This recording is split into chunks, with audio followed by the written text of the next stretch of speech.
व्याख्यामुद्रां करसरसिजैः पुस्तकं शङ्खचक्रे बिभ्रद्भिन्नस्फटिकरुचिरे पुण्डरीके निषण्णः अमलानश्रीरमृतविशदैरंशभिप्लावयन्मामाविर्भूयादनकमहिमा मानसे वागधीशः। नमस्ते प्राणेश प्रणतविभवाय मणिमगाः नमस्वामिन् रामप्रियतमनमन् गुरुगुण नमस्तुभ्यं भीमप्रबलतमकृष्णेष्ट भगवन्नमः श्रीमन्मध्वप्रदिश सुदर्शन्नो जय जय श्रीगुरुभ्यो नमः। नारायणं सुरगुरुं जगदेकनाथं भक्तप्रियं सकललोकनमस्कृतं च त्रैगुण्यवर्जितमजं विभुमाद्यमीशं वन्दे भवग्रम् अमरासुरसिद्धवन्द्यं नारायणं नमस्कृत्य नरं चैव नरोत्तमं देवीं सरस्वतीं व्यासं ततो जयमुदीरये। ವೇದವ್ಯಾಸರ ಮಹಾಭಾರತದ ಚಿಂತಕರಿಗೆ ವಂದನೆಗಳು. ಶಾಂತಿ ಪರ್ವದ 468ನೆಯ ಪ್ರವಚನ. ಶುಕಗೀತೆ ಕೇಳಿದವನ ಹೆಸರಿನಲ್ಲಿ ಹೇಳುವುದಾಗಿದ್ದರೆ ಉದ್ಧವ ಗೀತೆಯಾಗಿ ಹೇಳಿದ ಭಗವಂತ ವೇದವ್ಯಾಸರು ಎಲ್ಲವನ್ನು ಅವರೇ ಹೇಳುವುದರಿಂದ ವ್ಯಾಸಗೀತೆ ಆಗುವುದು. ಇಡೀ ಮಹಾಭಾರತವೇ ವ್ಯಾಸಗೀತೆ, ಪುರಾಣಗಳೇ ವ್ಯಾಸಗೀತೆ. ಹೀಗಾಗಿ ಶುಕಾಚಾರ್ಯರಿಗೆ ಹೇಳಲ್ಪಟ್ಟಂತಹ ದಿವ್ಯ ಸಂದೇಶಗಳು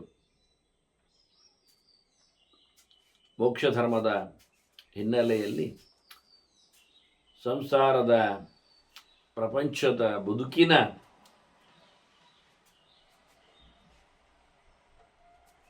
ಅಶಾಶ್ವತೆಗಳ ಬಗ್ಗೆ ಕೆಲವು ಮಾತುಗಳು. ಪುರಾವಿವಾತಿ ಮಾರುತಃ ಯಮಸ್ಯ ಪುರಸ್ಸರಃ.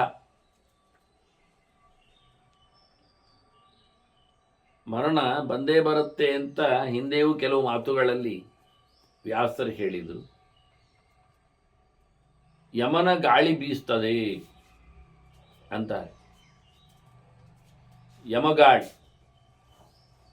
ಹಾಗಾಗಿ ಅದರ ಕೊನೆಯ ಗಾಳಿ ಅಂತ ಅರ್ಥ.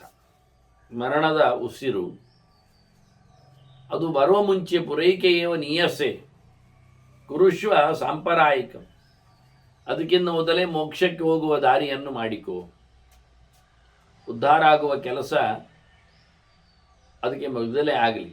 ಯಾಕೆಂದ್ರೆ ಆ ಬಿರುಗಾಳಿ, ಬೀಸು ಗಾಳಿ, ಕೊನೆಯ ಹೊತ್ತಿನ ಗಾಳಿ ಮನುಷ್ಯನನ್ನು ಮುಗಿಸುವ ಯಾವುದೊಂದು ಇದೆ.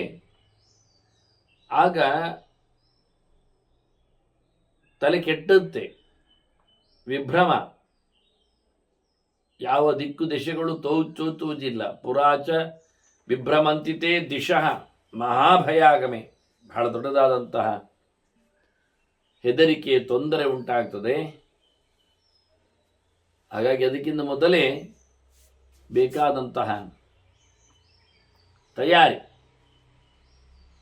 ಮತ್ತೆ ಕೇಳಲಿಕ್ಕೆ, ಓದಲಿಕ್ಕೆ, ತಿಳ್ಕೊಳ್ಳಿಕ್ಕೆ ಆಗುವುದಿಲ್ಲ. ಶ್ರುತಿಶ್ಚ ಸನ್ನಿರುದ್ಧ್ಯತೆ.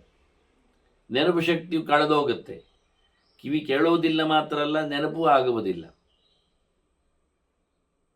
ಹಾಗಾಗಿ ಅದಕ್ಕೆ ಮೊದಲೇ ಸಮಾಕುಲಸ್ಯ ಗಚ್ಚತಃ ಸಮಾಧಿಂ ಉತ್ತಮಂಕುರು. ಆಕುಲಗೊಂಡು ಕಳವಳದಿಂದ ಗಡಿಬಿಡಿಯಾಗಿ ಹೋಗುವ ಮುಂಚೆ ತಯಾರಾಗಿ ಹೋಗಬೇಕು ಅಂತ. ಅದಕ್ಕಾಗಿ ಮನಸ್ಸಿನ ಸಮಾಧಾನಕ್ಕಾಗಿ ಭಗವಂತನಲ್ಲಿಗೆ ಮನಸ್ಸನ್ನು ಹಾಕಿಕೊಳ್ಳುವ ಸಮಾಧಿ ಸ್ಥಿತಿಯನ್ನು, ಧ್ಯಾನದ ಚಿಂತನೆಯನ್ನು ನಡೆಸಬೇಕು ಅಂತ ಹೇಳ್ತಾನೆ. ನಾವು ಮಾಡಿರತಕ್ಕಂತಹ ಒಳಿತು ಕೆಡುಕಿಗಳೇ ನಮ್ಮನ್ನು ಮಾತಾಡಿಸುವವುಗಳು. ಹೊರಟ ಬಳಿಕ ಪುರಾಕೃತೆ ಶುಭಾಶುಭೆ ಪ್ರಮಾದ ಕರ್ಮ ವಿಪ್ಲುತೆ. ಬಹಳ ಒಳ್ಳೆಯ ಎಚ್ಚರದಿಂದ ಮಾಡಿರತಕ್ಕಂತಹ ಕೆಲಸಗಳು ಇರ್ತಾವೆ. ಗೊತ್ತಿಲ್ಲದೆ ಆಗಿ ಹೋಗಿರತಕ್ಕಂತಹ ಒಳಿತು ಕೆಡುಕುಗಳು ಇರ್ತವೆ, ಅನಿವಾರ್ಯವೂ ಇರುತ್ತದೆ. ಹಾಗಾಗಿ ಅಯ್ಯೋ ಮಾಡಿಲ್ಲ ಅನ್ನುವ ಪರಿತಾಪಕ್ಕಿಂತ ಮೊದಲೇ ಸ್ಮರನ್ ಪುರಾನುತಪ್ಯಸೆ ನಿಧತ್ಸ್ವ ಕೇವಲಂ ನಿಧಿ, ಪರಮೋಚ್ಚನಾದ ಪರಮಾತ್ಮನೆಡೆಗೆ ನಿನ್ನ ಮನಸ್ಸನ್ನು ಹರಿಯ ಬಿಡು. ಬಹಳ ದೊಡ್ಡದಾದ ನಿಧಿ ಭಗವಂತ. ಮೋಕ್ಷಕ್ಕೊಪ್ಪರಿಗೆ ಭಗವಂತನಿದ್ದಾನೆ. ಹಾಗಾಗಿ ಅಂತಹ ಭಗವಂತನೆಡೆಗೆ, ದೊಡ್ಡ ಸೊತ್ತಿನೆಡೆಗೆ ಮನಸ್ಸನ್ನು ನೆಲೆಗೊಳಿಸುವಂತಾನೆ. ಹಾಗಾದರೆ ಆ ಕಡೆಗಾಳಿ ಅದು ಗೊತ್ತಾಗುವುದು ಹೇಗೆ? ಬಂದ ತಕ್ಷಣ ಹೋಗಿಬಿಟ್ರೆ ತಯಾರಿ ಮಾಡುವ ರೀತಿ ಹೇಗೆ ಅಂದರೆ, ಅದಕ್ಕೆ ಹೇಳ್ತಾನೆ, ಅದು ಕ್ಲೂ ಕೊಡ್ತದೆ ಅಂತ. ಪುರಾಜರ ಕಳೆ ಬರಂ ವಿಜರ್ಜರಿ ಕರೋತಿ ತೇ ಬಲಾಂಗ ರೂಪ ಹಾರಿಣಿ. ಮುದಿತನ ಬರ್ತದಲ್ಲ, ಅದು ಅದರದ್ದು ಮೊದಲ ನೋಟಿಸ್ ಇದ್ದಾಗ ಅದು ಮನುಷ್ಯನ ದೇಹವನ್ನು ಜರ್ಜರವನ್ನಾಗಿಸ್ತದೆ, ಗುದ್ದಿ ಗುದ್ದಿ ಹಾಕ್ತದೆ. ಯಾವುದೇ ಇಂದ್ರಿಯಗಳಲ್ಲಿಯೂ ಸಹ ಬಲ ಇಲ್ಲದಂತೆ ಮಾಡಿಬಿಡ್ತದೆ. ಬಲ ಅಂಗ ರೂಪ ಹಾರಿಣಿ. ದೇಹದ ಸೌಷ್ಠವ, ದೇಹದ ಬಣ್ಣ, ದೇಹದ ಚೆಲುವು ಎಲ್ಲವನ್ನು ಕಬಳಿಸ್ತದೆ, ಶಕ್ತಿಹೀನವನ್ನಾಗಿಸ್ತದೆ. ಹಾಗಾಗಿ ಇಂದ್ರಿಯಗಳಲ್ಲಿ, ಅವಯವಗಳಲ್ಲಿ ಮುಪ್ಪು ಅಡರಿದಾಗ ನಾವು ದೊಡ್ಡ ಸಂಪತ್ತಿನ ಸುಪ್ಪತ್ತಿಗೆ ಹೋಗಲು ಬೇಕಾಗಿರ್ತಕ್ಕ ತಯಾರಿ ಮಾಡಿರ್ಬೇಕು. ಅದಕ್ಕೆ ದಿದತ್ಸ ಕೇವಲ ನಿಧಿ ಮತ್ತೆ ಹೇಳ್ತಾರೆ ವ್ಯಾಸರು, ತಲೆ ಹಾಕು ಶಾಶ್ವತವಾದ ಮೂಲ್ಯವುಳ್ಳ ಸಂಪತ್ತಿನೆಡೆಗೆ ಯೋಚನೆ ಮಾಡು. ಪುರಾ ಶರೀರವಂತಕೋ ಭಿರತ್ತಿ ರೋಗ ಸಹಾಯಕೈ. ಕೇವಲ ಮುದಿತನ ಎನ್ನುವುದು ದೇಹ ತನ್ನತನವನ್ನು ಕಳ್ಕೊಂಡಾಗ ಕಾಲಕ್ಕೆ ಪರಿಣಾಮವನ್ನು ಪಡೀತದೆ. ಅದಕ್ಕೆ ಹೇಳ್ತಾರೆ ಇವರು, ಕೇವಲ ಮುಪ್ಪು ಮಾತ್ರ ಅಲ್ಲ, ವ್ಯಾಧಿಯೂ ಇದೆ, ರೋಗಗಳಿವೆ. ರೋಗಗಳು ಕಮ್ಮಿ ಇಲ್ಲ, ರೋಗಗಳು ಸಾಯಿಸ್ತವೆ, ದೇಹವನ್ನು ಸಾಯಗೊಡುತ್ತವೆ. ಸಾಯ ಶಬ್ದ, ಸಾಯಿ ಎನ್ನುವುದು ಅದು ಸಂಸ್ಕೃತವೇ. ಸಾಯಕ ಅಂತ ನೋಡಿ ಇಲ್ಲಿ ಪ್ರಯೋಗ ಮಾಡಿದದಕ್ಕೆ ವ್ಯಾಸರು. ಸಾಯಕ ಅಂದರೆ ಬಾಣ, ಸ್ವೈ ಅಂತ ಬಂದು ಕಚ್ಚುವಂಥದ್ದು ಸಾಯಕ. ಅದು ಸಾಯುವಂತೆ ಮಾಡತಕ್ಕಂತಹ ವಸ್ತು. ಯಾವುದನ್ನು? ಕ ಅಂದರೆ ಶರೀರ, ಕಮ್ ಅಂದರೆ ಶರೀರ ಅಂತ ಅರ್ಥ. ಶಿರವು ತಲೆಯನ್ನು ಕ ಅಂತ ಹೇಳಿದ್ದಾರೆ. ಕ ಅಂದರೆ ಕಾಯ, ಅಂದರೆ ಸಾಯ, ಕಾಯ, ಸಾಯಕ ಆದದ್ದು. ಕಾಯವನ್ನು ಸಾಯುವಂತೆ ಮಾಡುವಂಥದ್ದು ಸಾಯಕ. ಸುಮಾರಾಗಿ ಪದಬಂಧಗಳಲ್ಲೆಲ್ಲ ಮೇಲಿಂದ ಕೆಳಕ್ಕೆ, ಎಡದಿಂದ ಬಲಕ್ಕೆ ಎಲ್ಲ ತುಂಬಿಸುವಾಗ 3 ಅಕ್ಷರದ್ದು ಬಾಣವು ಅಂತಾರೆ. 3 ಅಕ್ಷರದ ಬಾಣ ಬೇರೆ ಯಾವುದನ್ನಾದರೂ ಗಮನಿಸಬಹುದು ಅಂತ ಕೇಳಿದರೆ ಅದಕ್ಕೆ ಹೇಳ್ತಾರೆ ಕಾಯವನ್ನು ಸಾಯಗೊಳಿಸುವಂಥದ್ದು ಅಂತ. ಆಗ ಸಾಯಕ ಎನ್ನುವುದು ನೆನಪಾಗಿಸ್ಲಿಕ್ಕೆ. ಹಾಗೆ ಸಾಯಕ ಅಂತ ರೋಗ ಸಾಯಕಗಳು. ರೋಗದ ಮೂಲಕ ತಲೆಬಿಸಿ ಮಾಡುತ್ತದೆ, ದೇಹವನ್ನು ನಾಶ ಮಾಡ್ತದೆ, ಚುಚ್ಚಿಬಿಡ್ತದೆ. ಚುಚ್ಚಿದರೆ ಮತ್ತೆ ತೆಗಿಲಿಕ್ಕೆ ಆಗುವುದಿಲ್ಲ. ಬಾಣ ಚುಚ್ಚಿದರೆ ಕತೆ ಆಗಿ, ಬಾಣ ಚುಚ್ಚಿದರೆ ಅದು ತೆಗಿಲಿಕ್ಕೆ ಹೋದರೆ ದೊಡ್ಡ ಗಾಯ ಆಗ್ತದೆ. ಹಾಗೆ ಬಿಡುವಂತಿಲ್ಲ ಮತ್ತೆ. ಹೀಗಾಗಿ ಇಂತಹ ವಿಚಿತ್ರವಾಗಿರತಕ್ಕಂಥ ರೋಗದ ಬಾಣಗಳು ಅವನನ್ನು ಮುತ್ತಿಗೆ ಆಗ್ತವೆ, ಅದರಿಂದ ಸಾವನ್ನು ಕಲ್ಪಿಸಿಕೊಡ್ತವೆ. ಆದ್ದರಿಂದ ಯಾವತ್ತಿನವರೆಗೆ ರೋಗಗಳು ಮುತ್ತಿಗೆ ಹಾಕುವುದಿಲ್ಲವೋ, ಬಾಣಗಳ ಗಾಯ ತಾಗುವುದಿಲ್ಲವೋ, ದೇಹ ಹೊಡೆತವನ್ನು ಪಡೆಯುವುದಿಲ್ಲವೋ, ಅದಕ್ಕಿಂತ ಮೊದಲೇ ತಯಾರಾಗ. ಅವುಗಳು ರೋಗಗಳು ನಮ್ಮನ್ನು ಬಲಾತ್ಕಾರವಾಗಿ ಒಯ್ತವೆ. ಪ್ರಸಖ್ಯ ಜೀವಿತ ಕ್ಷಯೇ. ರೋಗ ಸುಮ್ಮನೆ ಇರುವುದಿಲ್ಲ, ಬಹಳಷ್ಟು ಹಾನಿಯನ್ನು ಮಾಡುತ್ತದೆ, ಬಲಾತ್ಕಾರವಾಗಿ ಮನುಷ್ಯನನ್ನು ಆಕ್ರಮಿಸ್ತದೆ. ದೇಹದಲ್ಲಿ ಸೌಷ್ಠವ ಇಲ್ಲದಿದ್ದರೆ ಆ ಜೀವ ಅದನ್ನು ಹೊತ್ತುಕೊಂಡು ಕೆಲಸ ಮಾಡಲಿಕ್ಕೆ ಅವನಿಗೆ ಸರಿಯಾಗುವುದಿಲ್ಲ, ಸಂಕಟ ಆಗ್ತದೆ. ಹಾಗಾಗಿ ಅಂತಹ ರೋಗಗಳು ಬಾಧೆ ಬಾರುವ ಮುಂಚೆಯೇ, ಅಂದರೆ ಅಸ್ವಾಸ್ಥ್ಯ ಇರ್ತದೆ ಎಂದು ಗೊತ್ತಾದಾಗಲೇ ಮೊದಲೇ ತಪೋ ಮಹತ್ ಸಮಾರಂಭ, ದೊಡ್ಡ ಮಟ್ಟಿನ ತಪಸ್ಸನ್ನು ಮಾಡಲು ಶುರು ಮಾಡುವಂತಾರೆ. ಸಂತಪಃ ಮಹತಾರಭ, ಸಂತಪೋ ಮಹದಾರಭ ಅಂತ, ತಪೋ ಮಹತ್ ಸಮಾರಭ ಅಂತ ಸಮುಪಸರ್ಗವನ್ನು ಮೊದಲಾಗಿ ಬಿಡಬೇಕು.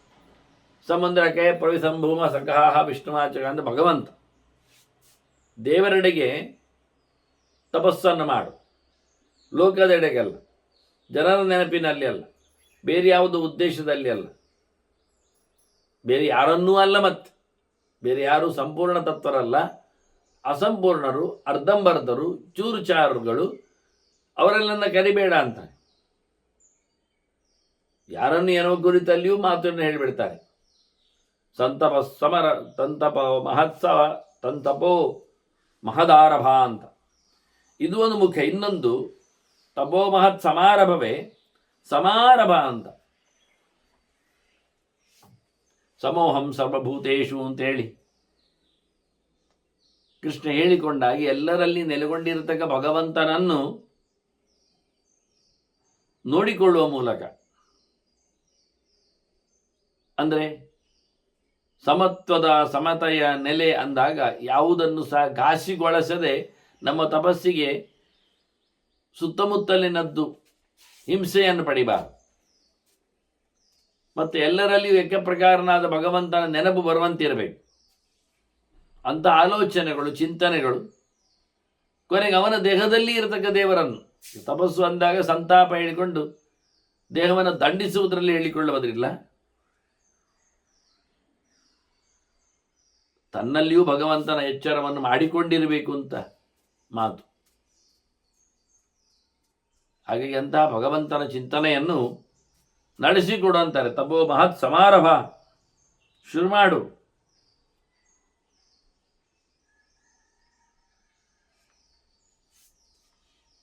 ಪುರಾವೃಕಾ ಭಯಂಕರಾ ಮನುಷ್ಯ ದೇಹ ಗೋಚರಾ, ತಪಸ್ಸು ಮಾಡಲಿಕ್ಕೆ ದೇಹವನ್ನು ಹಗುರ ಮಾಡಿಕೊಳ್ಳಲಿಕ್ಕೆ ಉಂಟು, ಇಂದ್ರಿಯಗಳನ್ನು ಅದರೆಡೆಗೆ ಸಾಗಿಸಲಿಕ್ಕೆ ಉಂಟು, ಮನಸ್ಸನ್ನು ಹದಗೊಳಿಸಲಿಕ್ಕಿದೆ, ಕೇಳುವುದಿಲ್ಲಲ್ಲ ಅಂತ ಹೇಳ್ತಾರೆ ವ್ಯಾಸರು. ತೋಳಗಳ ಹಾಗೆ ದೇಹದಲ್ಲಿ ಇಂದ್ರಿಯಗಳಲ್ಲಿ ನೆಲೆಗೊಂಡಿರತಕ್ಕಂತಹ ಆಸೆ ಆಕಾಂಕ್ಷೆಗಳು ಅವೆಲ್ಲ ತೋಳಗಳ ಹಾಗೆ ನಮ್ಮನ್ನು ಕಿತ್ತು ತಿಂತಾವೆ. ಮನುಷ್ಯ ದೇಹ ಗೋಚರ, ದೇಹದಲ್ಲಿ ಕಾಣುತ್ತವೆ, ಈ ಲಕ್ಷಣಗಳು ಇರ್ತಾವೆ. ದೇಹದಲ್ಲಿರತಕ್ಕ ಗೋವುಗಳು ಅಂದರೆ ಇಂದ್ರಿಯಗಳು, ಗಚ್ಚಂತಿ ಹೋಗ್ತವೆ, ವಿಷಯದೆಡೆಗೆ ಹೋಗುವುದರಿಂದ ಇಂದ್ರಿಯಗಳನ್ನು ಗೋಚರಗಳು ಅಂತ ಕರೀತಾರೆ. ದೇಹದಲ್ಲಿ ಕಾಣುವವುಗಳು ಅವುಗಳೇ, ಎದ್ದು ಕಾಣುವವುಗಳು ಅವುಗಳೇ ನಮಗೆ ಮಾರಕಗಳು.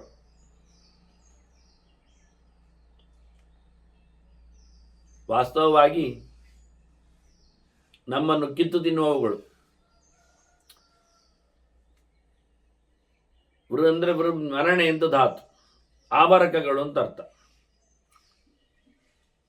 ಕ ಅಂದರೆ ಸುಖ ಅಂತ ಅರ್ಥ. ಸುಖವನ್ನು ಮುಚ್ಚಿದವು, ಆವರಿಸಿದವುಗಳು, ಮನುಷ್ಯನಿಗೆ ಒಳ್ಳೆಯದಾಗಲಿ ಬಿಡುವುದಿಲ್ಲ. ಕ ಅಂದ್ರೆ ಹಿಂದೆ ಹೇಳಿದಾಗ ಕಾಯವನ್ನು ಸಹ, ದೇಹವನ್ನು ಇಟ್ಕೊಳ್ಬಹುದು. ಕಂ ಶಿರಃ ಪ್ರಕೃತಿ, ತಲೆಯನ್ನು ಇಟ್ಕೊಳ್ಬಹುದು. ಹಾಗಾಗಿ ತಲೆ ಬಿಸಿ ಮಾಡ್ತವೆ, ದೇಹ ಹಾಳು ಮಾಡ್ತವೆ, ಸುಖವನ್ನು ಕೊಳ್ಳೆ ಹೊಡಿತಾವೆ. ಇವುಗಳಿಗೆ ವರ್ಗ ಅಂತ ಕರೀತಾರೆ.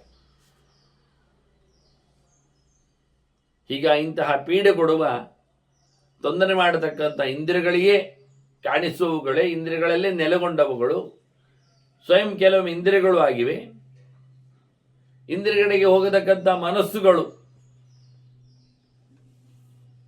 ಮನಸ್ಸಿನಲ್ಲಿ ಆಸೆ ಆಕಾಂಕ್ಷೆಗಳು, ಬಯಕೆಗಳು, ಸಿಟ್ಟು, ಮೋಸ, ಮದ, ವಂಚನೆ, ಇವೆಲ್ಲ ಮಾನಸಿಕ ಕೆಲವು ವ್ಯಾಪಾರಗಳು. ಇದು ಭಯಂಕರ ಅಂತಾರೆ. ಭಾರಿ ತೊಂದರೆ ಕೊಡ್ತದೆ, ಹುಟ್ಟಿದ್ರಲ್ಲಿಯೇ ಆ ತಾಣವನ್ನೇ ಕಬಳಿಸ್ತದೆ. ಅವಿದ್ರವಂತಿ ಸರ್ವತಃ ಯತಸ್ವ ಪುಣ್ಯಶೀಲನೆ. ಈ ತೋಳುಗಳು ಸುತ್ತಮುತ್ತಲಿನಿಂದ ಹಾರತಾವೆ, ಬಹಳ ಜೋರಾಗಿ ಆಕ್ರಮಣವನ್ನು ನಡೆಸುವ ಮೂಲಕ ಮನುಷ್ಯನ ಎಲ್ಲವನ್ನು ಕಸಿತಾವೆ. ಹಾಗಾಗಿ ನೀನು ಪುಣ್ಯ ಮಾಡಲು ಪ್ರಯತ್ನಿಸು. ಮೊದಲಿಗೆ ಈ ಭಯಂಕರವಾದಂತಹ ತೋಳಗಳನ್ನು ಓಡಿಸಲು ಅವುಗಳು ಆಕ್ರಮಣ ಮಾಡುವ ಮುಂಚೆಯೇ ನೀನು ಪುಣ್ಯಾತ್ಮನ ಅಂತಾರೆ. ಪುರಾಂಧಕಾರ ಮೇಕಕ ಅನುಪಶ್ಯಸಿ ತ್ವರಸ್ವವೇ. ನಿನಗೆ ಹಗಲಿನಲ್ಲಿ ಕತ್ತಲು ಕಾಣ್ತದೆ ನೋಡು, ಯಾಕೆ ನೀನೊಬ್ಬನೇ ಅದು ಕಾಣುವಂಥದ್ದು, ಉಳಿದವರಿಗೆ ಬೆಳಕೆ ಕಾಣ್ತದೆ. ಅದು ನೀನು ಹೇಳ್ತಿ ಇಲ್ಲಿ ಅಂತ ಕತ್ತಲೆ ಕಾಣ್ತದಲ್ಲ, ಕಪ್ಪು ಕಪ್ಪು ಉಂಟಲ್ಲ, ಮಬ್ಬು ಮಬ್ಬು ಉಂಟಲ್ಲ ಹೇಳಿ. ಅಂದರೆ ಏನಾಯಿತು, ಅದು ನಿನಗೆ ಮರಣದ ಲಕ್ಷಣ ಅಂತ ಅರ್ಥ.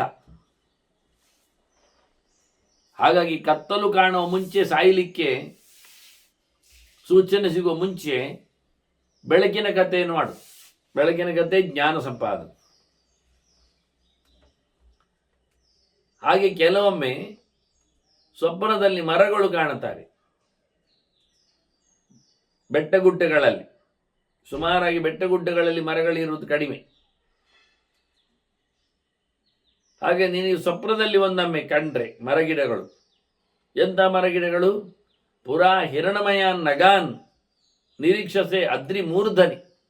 ಬೆಟ್ಟದ ತುದಿಯಲ್ಲಿ ಬಂಗಾರದ ಮರಗಳನ್ನು ನೋಡಬೇಕು. ಓ ಭಾರಿ ಗೋಜಿ, ಈಗ ತುಂಬ ಚಿನ್ನಕ್ಕೆ ಬೆಲೆಯಾಗಿದೆ, ಹಾಗಾಗಿ ಗುಡ್ಡೆಯ ತುದಿಯಲ್ಲಿ ಬಂಗಾರದ ಮರವೇ ಕಂಡಿದೆ, ಹೋಗಿ ಬೇಕಾದಷ್ಟು ಎಲೆಯ ಕಡ್ದು ತರುವ ಕೇಳಿದರೆ ಅದು ಸ್ವಪ್ನದಲ್ಲಿ ಕಂಡದ್ದು ಹೇಳ್ತಾರೆ, ಎಚ್ಚರದಲ್ಲಿ ಅಲ್ಲ. ಎಚ್ಚರದಲ್ಲಿ ಇರುವುದಿಲ್ಲಲ್ಲ. ಹಾಗಾಗಿ ಕತ್ತಲನ್ನು ಎಚ್ಚರದಲ್ಲಿ ಕಾಣ್ತಾನೆ, ಸ್ವಪ್ನದಲ್ಲಿ ಮರಮಟ್ಟುಗಳನ್ನು, ಬಂಗಾರದ ಮರಗಳನ್ನು ಕಾಣ್ತಾನೆ. ಅಂದರೆ ತಿಳ್ಕೊಳ್ಬೇಕು, ಅವನು ಸಾಯಲಿಕ್ಕೆ ಹೋಗ್ತಾನೆ ಅಂತ ಸೂಚನೆಗಳು.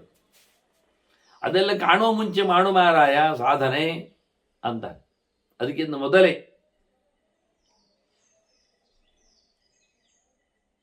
ಸಾಧನೆಗೆ ಬೇಕಾಗಿರತಕ್ಕಂತಹ ಮೋಕ್ಷಕ್ಕೆ ತೆರಳಬೇಕಾದ ಚಿಂತನೆಗಳನ್ನು ನಡೆಸಿ. ಪುರಾ ಕುಸಂಗತಾನಿತೆ ಸೂರ್ಯಮುಖಾಶ್ಚ ಶತ್ರವ. ನಮಗೆ ಗೆಳೆಯರೇ ಇದ್ದಾರೆ, ಆದರೆ ಗೆಳೆಯರ ಮೋರೆ ಹೊತ್ತವರಿದ್ದಾರೆ. ಅವರು ಸೂರ್ಯಮುಖ, ಗೋಮುಖರು ಇದ್ದಾಗೆ. ಒಳಗೆ ವ್ಯಾಘ್ರರಿರ್ತಾರೆ, ಹೃದಯದಲ್ಲಿ ಕ್ರೂರತೆ, ಮೋರೆಯಲ್ಲಿ ಭಾರಿ ಆರ್ದ್ರತೆ. ಅದು ಸಮ ಇಲ್ಲ ಅಂತ, ಅದು ಒಳ್ಳೆಯದಲ್ಲ. ಅದನ್ನ ಶತ್ರುಗಳೇ ಮಿತ್ರರಂತೆ ವರ್ತಿಸ್ತಾರೆ. ಕೆಟ್ಟ ರೀತಿಯಲ್ಲಿ ಸಂಗಮನವನ್ನು ಮಾಡಿದ್ದಾರೆ, ಕೆಟ್ಟವರ ಸಹವಾಸವನ್ನು ಮಾಡಿದ್ದಾರೆ, ಕೆಟ್ಟ ರೀತಿಯಲ್ಲಿ ನಿನ್ನನ್ನು ಸೇರಿಸಿಕೊಳ್ಳುತ್ತಾರೆ. ವಿಚಾಲೆಯಂತಿ ದರ್ಶನಾತ್, ನಿನ್ನ ಗಟ್ಟಿತನದ ಎಚ್ಚರದಿಂದ ಅವರು ತಪ್ಪಿಸ್ತಾರೆ. ಒಳ್ಳೆಯ ಯೋಚನೆಗಳಿಂದ, ಸಾಧನೆಗಳಿಂದ, ಒಳ್ಳೆಯ ಚಿಂತನೆಗಳಿಂದ, ದರ್ಶನದಿಂದ, ಶಾಸ್ತ್ರದಿಂದ ನಿನ್ನನ್ನು ಕದಲಿಸ್ತಾರೆ. ಎಚ್ಚರ ಅಂತಾರೆ. ಇವರೆಲ್ಲ ಒಳ್ಳೆಯವರಲ್ಲ, ಮಿತ್ರರ ಮೋರೆ ಮಾತ್ರ ಇವರಿಗೆ ಹೃದಯದಲ್ಲಿ ಇಲ್ಲ. ಇವರು ಕೆಟ್ಟವರು, ಶತ್ರುಗಳು. ಯಾರು ಮನುಷ್ಯನನ್ನು ಶುದ್ಧ ಶಾಸ್ತ್ರದ ಚಿಂತನೆಯಿಂದ, ಅದರ ಆಚರಣೆಯಿಂದ ತಪ್ಪಿಸ್ತಾರೆ, ಅವರೆಲ್ಲ ದುಷ್ಟ ಶತ್ರುಗಳು ಒಂದರ್ಥ ವಾಸ್ತವವಾಗಿ. ಹಾಗಾಗಿ ಘಟಸ್ವಯತ್ ಪುತ್ರ ಯತ್ ಪರಂ, ನೀನು ಸರ್ವೋತ್ತಮನ ಬಗೆಗೆ ನೀನು ತಯಾರಾಗು. ಪರಮಾತ್ಮನನ್ನು ಸಂಪಾದನೆ ಮಾಡಲಿಕ್ಕೆ ನೋಡು. ದುಡ್ಡು ಬರುವುದಿಲ್ಲ ಮಾರಾಯ. ಧನಸ್ಯಸ್ಯ ರಾಜತೋ ಭಯ ನ ಜಾಸ್ತಿ ಚೋರತಃ ಮೃತನ್ನಯನ್ನ ಮುಂಚದಿ ಸಮಾರ್ಜಯಿಸುತ್ತಂತ. ನೀನು ಎಂತಹ ಸಂಪತ್ತನ್ನು ಒಟ್ಟು ಮಾಡಬೇಕು ಕೇಳಿದರೆ, ಭೌತಿಕವಾದ ಬಾಕ್ಯವಾದ ಸಂಪತ್ತು ಒಟ್ಟು ಮಾಡಿ ಪ್ರಯೋಜನ ಇಲ್ಲ. ಅದಕ್ಕೆ ಟ್ಯಾಕ್ಸ್ ಹಾಕ್ತಾರೆ. ಅದನ್ನು ಸರ್ಕಾರ ನೋಡ್ತದೆ.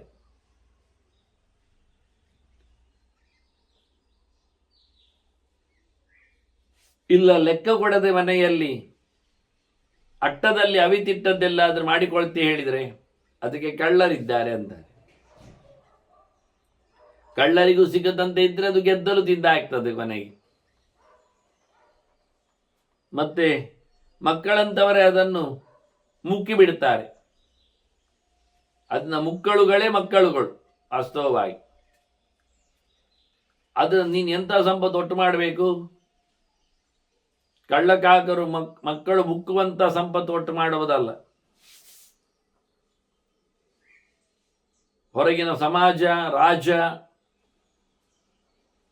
ಕಬಳಿಸುವಂತಿರುವುದಲ್ಲ.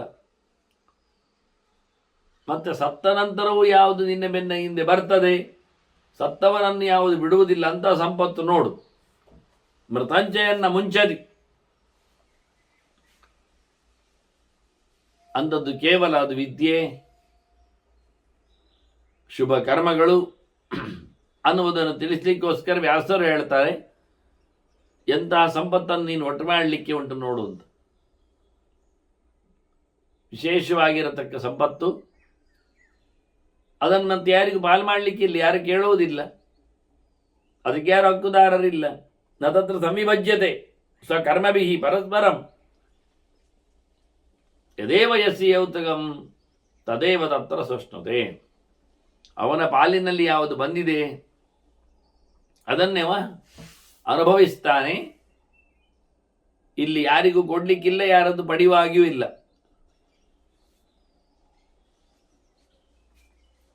ಅಂತಹ ಸಂಪತ್ತನ್ನು ಒಟ್ಟು ಮಾಡಲಿಕ್ಕೆ ಅದನ್ನೇ ಅವನು ಅನುಭವಿಸುವಂಥದ್ದು. ಇಲ್ಲಿ ಮಾಡಿದ ಒಳ್ಳೆಯ ಕರ್ಮ ಏನಿದೆ ಅದನ್ನು ಅವನು ಪಡಿಬೇಕು. ಈಗ ಹೇಗೆ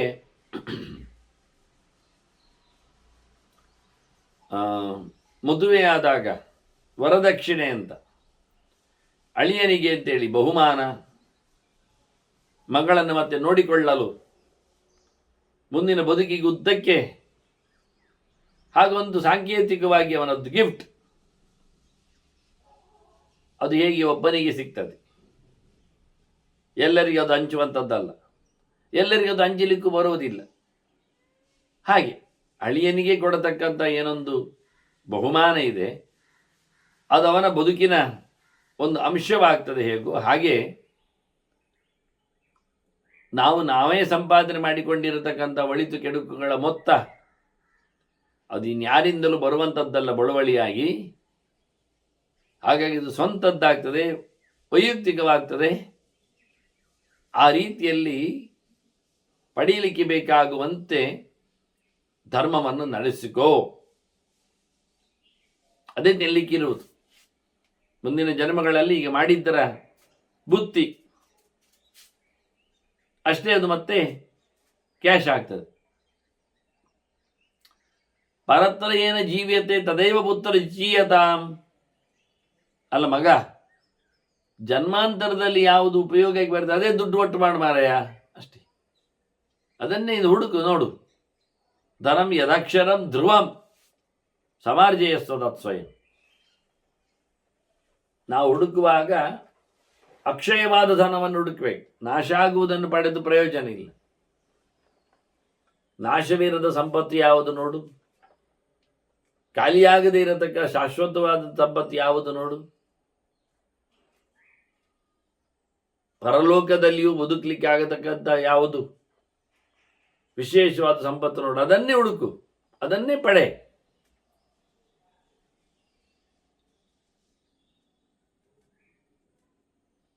ಖಂಡಿತ ಪಡೆಯಬೇಕಾದ್ದೇ, ಅದು ಇನ್ನೊಬ್ಬರಿಂದ ಆಗುವುದಿಲ್ಲ, ಸ್ವಯಂ ಪಡಿಬೇಕು.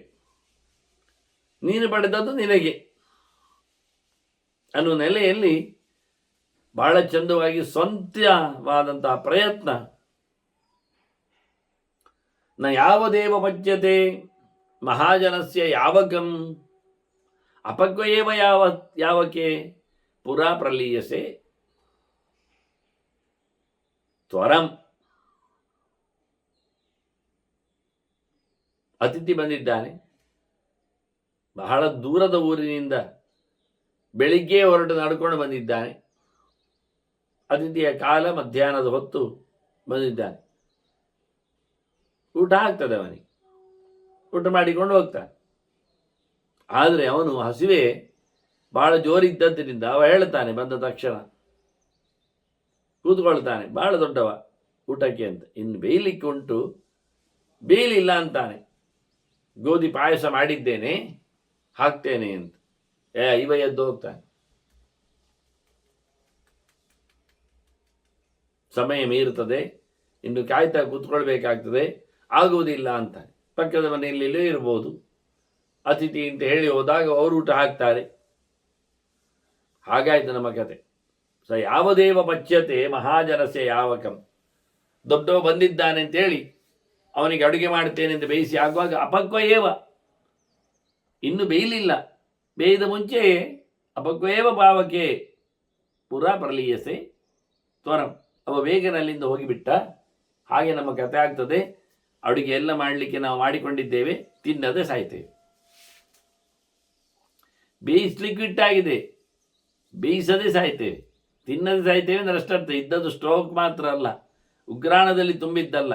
ಅಡುಗೆ ಕೋಣೆಯಲ್ಲಿ ರಸವತ್ತಾಗಿ ಅದು ತಯಾರಾಗಿದೆ, ಆದರೆ ತಿನ್ನುವ ಪುರುಸೊತ್ತಿನಲ್ಲಿ ಅವನಿಲ್ಲ, ಸತ್ತಿದ್ದ. ಅದನ್ನ ಎಷ್ಟೆಲ್ಲ ತಯಾರು ಮಾಡಿದ್ರು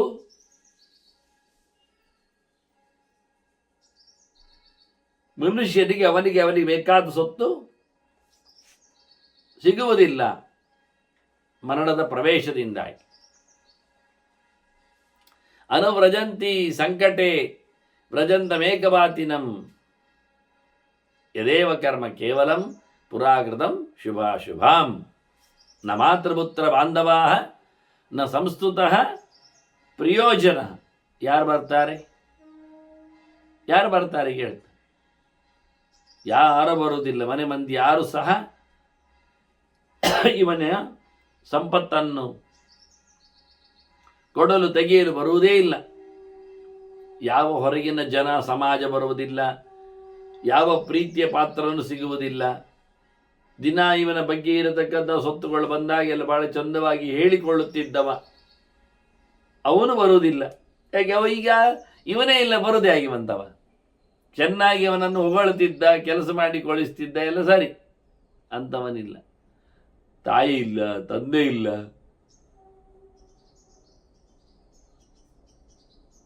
ಮಗ ಇಲ್ಲ, ಬಂಧುಗಳಿಲ್ಲ. ನ ಮಾತೃಪುತ್ರ ಬಾಂಧವ ನ ಸಂಸ್ತುತಃ ಪ್ರಿಯೋಜನ ಅನವ್ರಜಂತಿ ಸಂಕಟೆ. ತೊಂದರೆ ಬಂದಾಗ ಬೆನ್ನ ಹಿಂದೆ ನಿಂದುವವರು ಯಾರೂ ಇಲ್ಲ.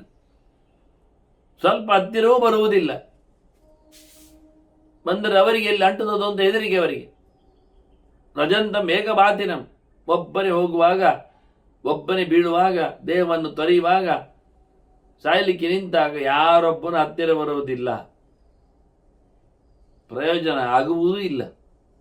ಅವರ ಕೈಯಲ್ಲಿ ಅದನ್ನು ಸರಿ ಮಾಡಲಿಕ್ಕೆ ಬರುವುದೂ ಇಲ್ಲ. ಹಾಗಾಗಿ ಯಾರು ಬರುವುದಿಲ್ಲ ಎನ್ನುವುದನ್ನು ಗಮನಿಸು ಅಂತ ಹೇಳ್ತಾನೆ. ಒಬ್ಬನೇ ಹೋಗಲಿಕ್ಕಿರುವುದು, ಒಬ್ಬನೇ ದೇಹವನ್ನು ಬಿಡಿಸಲಿಕ್ಕಿರುವುದು, ಹಾಗೆ ಯಾರೊಟ್ಟು ಹೋಗ್ಲಿಕ್ಕೆ ಆಗುವುದಿಲ್ಲ. ಕಷ್ಟಕಾಲದಲ್ಲಿ ಯಾರು ಬೆನ್ನ ಹಿಂದೆ ಬರುವುದಿಲ್ಲ ಹೇಗೋ ಹಾಗೆ ಅಂತ. ಬದುಕಿದ್ದಾಗಲೇ ಬರುವುದಿಲ್ಲ, ಇನ್ನು ಸತ್ತ ನಂತರ ಎಲ್ಲಿ ಬರ್ತಾರೆ ಅಂತ. ಆದ್ರಿಂದ ಯದೇವ ಕರ್ಮ ಕೇವಲಂ ಪುರಾಕೃತಂ ಶುಭಾಶುಭಂ ತದೇವ ಪುತ್ರ ಯೌತಕಂ ಭವತಿ ಗಚ್ಚತಃ. ಅಲ್ಲಿಗೆ ತೆರಳಿದಾಗ ಅಮುತ್ರ, ಅತ್ರ ಅಮುತ್ರ ಅಂತ. ಅಮುತ್ರ ಅಂದ್ರೆ ಅಲ್ಲಿ. ಪರಲೋಕಕ್ಕೆ ತೆರಳಿದಾಗ ಇವ ಮಾಡಿರತಕ್ಕಂಥ ಹಿಂದಿನ ಒಳಿತು ಕೆಡುಕಿಗಳೇ ಕ್ಯಾಶ್ ಆಗ್ತವೆ, ಕೆಲಸ ಮಾಡ್ತವೆ. ಮತ್ತೆಂತಹ ಹೊರೆಗಳು ಗೌಜಿಗಳು ಸಹ ಕೆಲಸ ಮಾಡುವುದಿಲ್ಲ. ಅದೇ ಅವನಿಗೆ ಅಳಿಯ ಕಟ್ಟಿನಲ್ಲಿ ಸಿಕ್ಕಿದ ಸಂಪತ್ತು ಅಂತ ತಿಳ್ಕೊಳ್ಳಿಕ್ಕೆ, ವರದಕ್ಷಿಣೆ ಬಾಪ್ತು ಅಂತ ತಿಳ್ಕೊಳ್ಳಿಕ್ಕೆ, ಬೇರೆ ಯಾವುದೂ ಅಲ್ಲ. ಹಾಗೆ ಅಂತ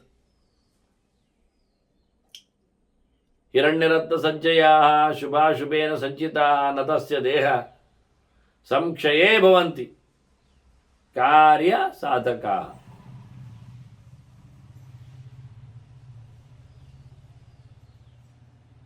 ಇನ್ನೊಂದು ಸ್ಪಷ್ಟವಾದ ನುಡಿಯನ್ನು ವ್ಯಾಸರು ಹೇಳುತ್ತಾರೆ. ಬರುವುದಿಲ್ಲ ಅಂತ. ನತಸ್ಯ ದೇಹ ಸಂಕ್ಷಯೇ ಭವಂತಿ ಕಾರ್ಯಸಾಧಕ. ಇವನು ಸತ್ತೋದಾಗ, ದೇಹ ಬಿಟ್ಟಾಗ, ಶರೀರ ನಾಶ ಆದಾಗ ಇವನಿಗೆ ಯಾವುದೇ ಸೊತ್ತುಗಳು ಇವನ ಹತ್ತಿರ ಬರುವುದಿಲ್ಲ, ಯಾವುದೂ ಕೆಲಸ ಮಾಡುವುದೂ ಇಲ್ಲ. ದುಡ್ಡಿದೆ, ಏನು ಕೆಲಸ ಮಾಡುವುದಿಲ್ಲ.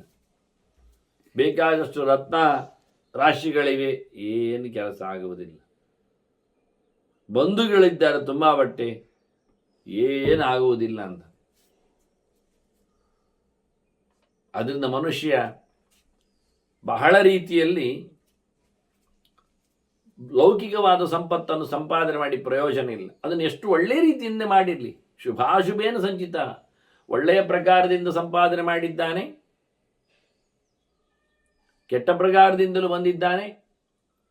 ಇದು ಯಾವುದೇ ದುಡ್ಡು, ಅಧಿಕಾರಗಳು, ರತ್ನರಾಶಿಗಳು ಏನು ಮಾಡುವುದಿಲ್ಲ.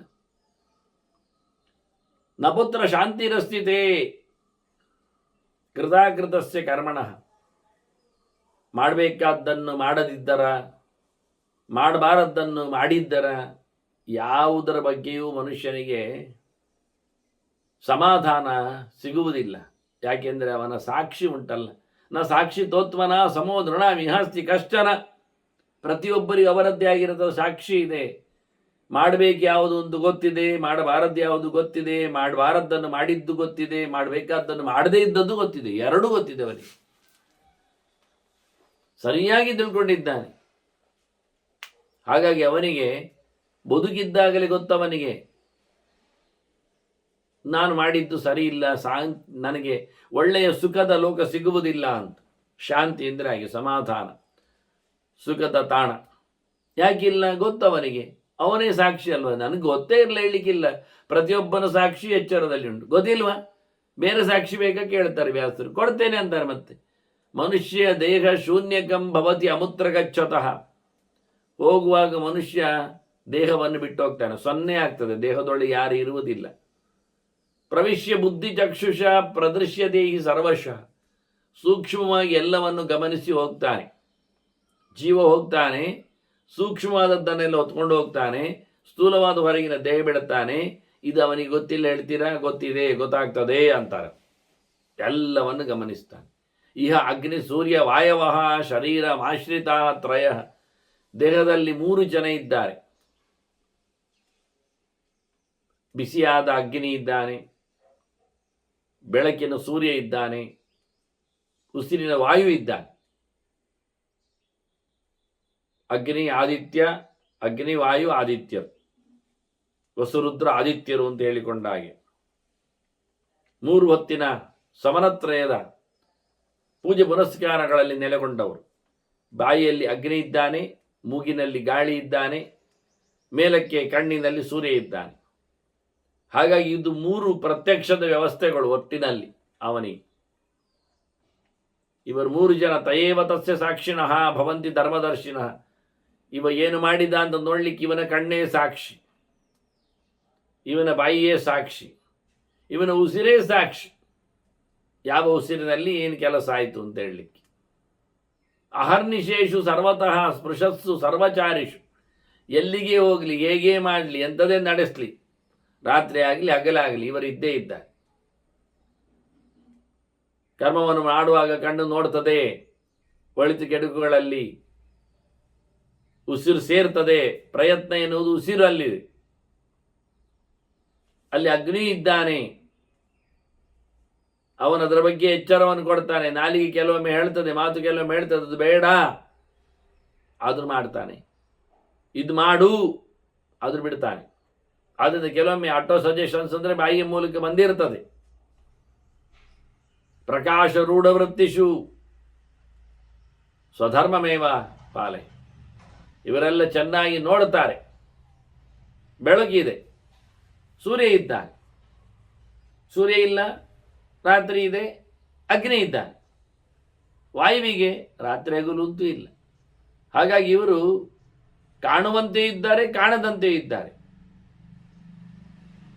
ತೋರಿಸಿ ಕೊಡ್ತಾರೆ, ರಹಸ್ಯವಾಗಿಯೂ ತಿಳಿಸ್ತಾರೆ.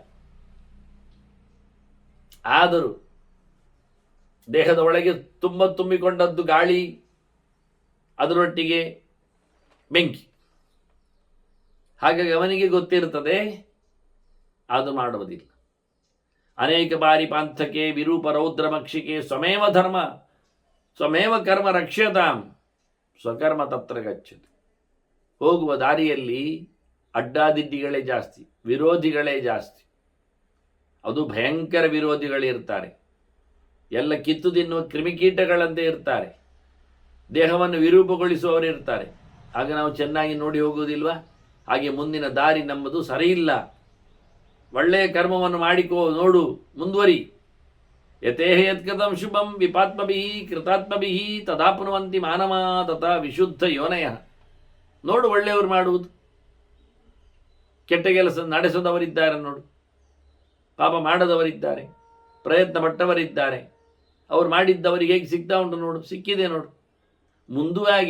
ಮುಂದೆ ಹುಟ್ಟುವಾಗಲೂ ಒಳ್ಳೆಯ ದೇಹದಲ್ಲಿ ಹುಡ್ತಾರೆ ಅವರು, ಒಳ್ಳೇದು ಮಾಡಿದವರು. ಇಲ್ಲಿ ಕರ್ಮದಲ್ಲಿ ತಪ್ಪಿಲ್ಲ, ಮುಂದಿನ ಯೋನಿಯಲ್ಲಿಯೂ ಅವರಿಗೆ ಜಾತಿಯಲ್ಲಿಯೂ ಹುಟ್ಟಿನಲ್ಲಿಯೂ ತಪ್ಪಾಗುವುದಿಲ್ಲ.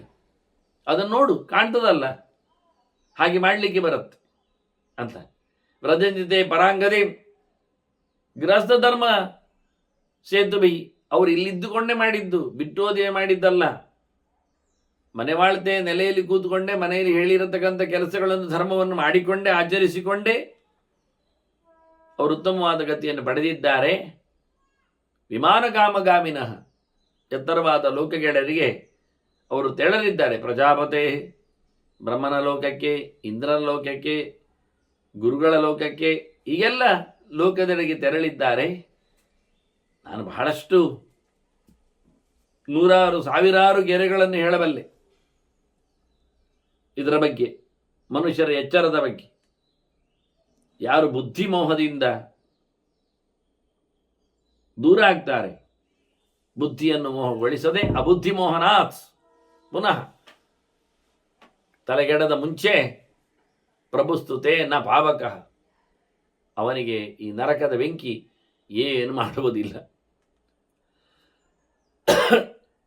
ಅವನು ಬುದ್ಧಿಮಂತನಾದರೆ ಮೋಹಗೊಳ್ಳದೆ ಉದ್ಧಾರಕವಾದ ಕೆಲಸ ಮಾಡ್ತಾನೆ. ಕುರುಶ್ವ ಧರ್ಮ ಸಂಚಯ ವಯೋಹಿತೇಹಿ ತೇತಿ ವರ್ತದೆ. ನಿನಗೆ ಅಂತ 25 ಆಯ್ತು ಮಾರಾಯ, ಬೇಗ ಒಳ್ಳೆ ಕೆಲಸ ಮಾಡು ಅಂತ ನೋಡಿ. 25 ವರ್ಷ ಆದ ಹುಡುಗನಿಗೆ ಶುಕನಿಗೆ ಅಪ್ಪ ಪಾಠ ಮಾಡಿದ್ದು ಅಂತ ಅರ್ಥ ಆಗ್ತದೆ. ಪುರಾ ಕರೋತಿ ಸ್ವಂತಕಃ ಪ್ರಮಾದ ಗೋಮುಖಂ ಚಮುಂ. ಬಹಳ ಜೋರಾಗಿರತಕ್ಕಂಥ ಯಮ ಬೇಜವಾಬ್ದಾರಿ ಎನ್ನುವಂತಹ ಒಂದು ಸೈನ್ಯವನ್ನು ನಮ್ಮ ಮೇಲೆ ಬಿಡ್ತಾನೆ. ಇದು ನಮ್ಮದು ಸೈನ್ಯ. ಎಚ್ಚರ ತಪ್ಪುವುದು, ಸೋಮಾರಿತನ. ಆದ್ರಿಂದ ಇದನ್ನು ನಾವು ಒದ್ದೋಡಿಸಬೇಕು. ಅಂತಹ ಸೋಮಾರಿ ಯಮನ ಸೈನ್ಯಕ್ಕೆ ನಾವು ಸಿಕ್ಕಿಬಿಡಬಾರ್ದು. ಯಥಾ ಗೃಹೀತಂ, ಅವನು ಹಿಡಿಯದಂತೆ ಉತ್ಥಿತ ತ್ವರಸ್ವ ಧರ್ಮಪಾಲನೆ. ಬೇಗ ಮಾಡು ಮಾರ, ಎದ್ದೋಡು ಧರ್ಮಕರ್ಮವನ್ನು ನಡೆಸಲಿಕ್ಕೆ. ಯಥಾ ತ್ವಮೇವ ಪೃಷ್ಠತಃ ತ್ವಮಗ್ರತೋ ಗಮಿಷ್ಯಸಿ. ಯಮನನ್ನು ಹಿಂದೆ ದೂಡಿ ನಾವು ಮುಂದೆ ಹೋಗ್ಬೇಕು, ಯಮ ನಮ್ಮ ಮುಂದೆ ಬರಬಾರ್ದು. ತಥಾಗತಿಂ ಗಮಿಷ್ಯತಃ ಕಿಮಾತ್ಮನ ಪರೇಣಮ. ನಮಗೆ ಯಾರು ಬರುವುದಿಲ್ಲ, ನಾವೇ ಉದ್ಧಾರ ಮಾಡಲಿಕ್ಕೆ ಇರುವಂಥದ್ದು ವಾಸ್ತವವಾಗಿ. ಹಾಗಾಗಿ ಒಳ್ಳೆಯ ರೀತಿಯಿಂದ ಈ ಸಂಸಾರದ ತೊಂದರೆಗಳು, ಲೋಕದ ಗಡಿಬಿಡಿಗಳು ಬರುವಾಗ ಭಯಾದಿಷು ಸಾಂಪ್ರದಾಯಿಕಂ ನಿಧತ್ಸ ಕೇವಲಂ ನಿಧಿಂ. ಹಿಂದೆ ಹೇಳಿದಾಗೆ ಭಗವಂತನ ಚಿಂತನೆಯನ್ನು ನಡೆಸು.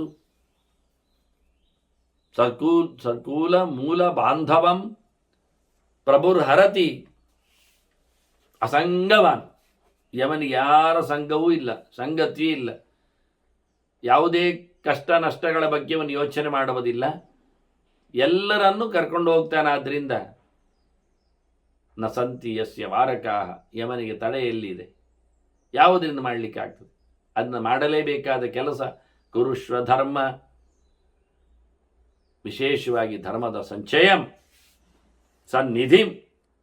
ದೊಡ್ಡ ಸಂಪತ್ತು ಭಗವಂತ, ಸಂಪೂರ್ಣನಾದವ. ಅಂತಹ ಭಗವಂತನ ಸಂಪತ್ತನ್ನು ಕುರುಶ್ವ ಧರ್ಮ ಸಂನಿಧಿ, ವಿಶೇಷವಾಗಿ ಭಗವಂತನ ಸಂಪತ್ತನ್ನು ಪಡೀಲಿಕ್ಕೆ ಅವನು ಒಳಗೆ ಕೂತಿದ್ದಾನೆ. ಸನ್ನಿಧಿ ಬಿಂಬರೂಪನಾಗಿದ್ದಾನೆ. ಆ ಸನ್ನಿಧಾನವನ್ನು ಎಚ್ಚರಗೊಳಿಸಲಿಕ್ಕೆ, ಅದರಿಂದ ನಿನ್ನ ಉದ್ಧಾರ ಆಗಲಿಕ್ಕೆ ಅಂತ ಹೇಳಿ ಅನೇಕ ಮಾತುಗಳಲ್ಲಿ ಶುಕರು ಯಮನ ಪೀಡೆಯ ಬಗ್ಗೆ, ನರಕದ ಚಿಂತನೆಯ ನಡೆಗೆ, ಕರ್ಮದ ಅತಂತ್ರದ ಹರವನ್ನು ತೋರಿಸಿ ಅವನನ್ನು ಉದ್ಧಾರಪಡಿಸತಕ್ಕಂಥ ಧರ್ಮವನ್ನು ಮಾಡುವಂತೆ ಕೊಟ್ಟಿದ್ದಾರೆ. ಎಂಥ ಧರ್ಮಗಳು ಎನ್ನುವುದರ ಬಗ್ಗೆ ಅವರು ಹೇಳುವುದಿಲ್ಲ, ಅಂದರೆ ಪ್ರಕಾರಗಳನ್ನು ಹೇಳುವುದಿಲ್ಲ. ಹಾಗಾಗಿ ಬಹಳ ಅದ್ಧೂರಿಯಾಗಿ ಧರ್ಮದ ಎಡೆಗೆ ಸಾಗುವಂತ ಪ್ರೇರಣೆ ಮಾಡುತ್ತಾರೆ. ಇನ್ನೂ ಶುಕನಿಗೆ ಒಂದು ರಹಸ್ಯವಾದ ಮಾತನ್ನೀಗ ಹೇಳಿದ್ರವನಿಗೆ, ನಿನಗಿನ್ನು 25 ಆಗಿದೆ ಅಂತ. ಹಾಗಾದರೆ ತಡವಾಗಿದೆ ಅಂತ ಅವರ ಮಾತು.